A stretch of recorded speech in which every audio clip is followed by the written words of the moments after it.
અબડાસા તાલુકામાં અતિ ભારે વરસાદના કારણે ઘણી જગ્યાએ ખેતરોના પાક ધોવાણ થયો, તેમ છતાં 20-25% સારો પાક જોવા મળી રહ્યો છે। ખેડૂતોની એવી માંગ છે કે હાલમાં જે સરકારશ્રી દ્વારા ખેતરોનો સર્વે કરેલ છે તેની વળતર વહેલી તકે મળે તેવી માંગ છે। બુટા ગામના ખેડૂતો એવું જણાવ્યું છે કે પાકમાં જે પણ નુકસાન થયું છે જલ્દી સરકાર સહાય આપે તો ખેડૂતો પરથી થોડો બોજ હળવો થાય। અમારા ખેતીનો વ્યવસાય બાપ દાદાનો છે, અત્યારે સતત 2 થી 3 વાર ખેતરોની વાવણી કરવામાં આવેલ છે। આ વિસ્તારમાં મગફળી, એરંડા, તલ, કપાસ જેવા અનેક પાકો વાવેલ છે, જેમાં 25% જેવો પાક સારો થશે તેવી શક્યતા છે। હાલો વાંચો હાજી મંત્રા હા ગામ બુટ્ટા હાજી બા કેળો હે વરસાદ હેર વરસાદ બહુ સારો है।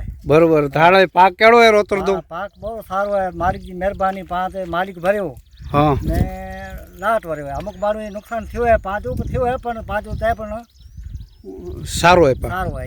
तो हाणे कोरो है मांग सरकार वटे की सहाय बाई कदाच ब्या खेतर पेटे अमुक जो नुकसान थयो है ई सरकार दे तो सरकार की मेहरबानी। रिपोर्टर रमेश भाई भानुशाली, नलिया, अबडासा, कच्छ।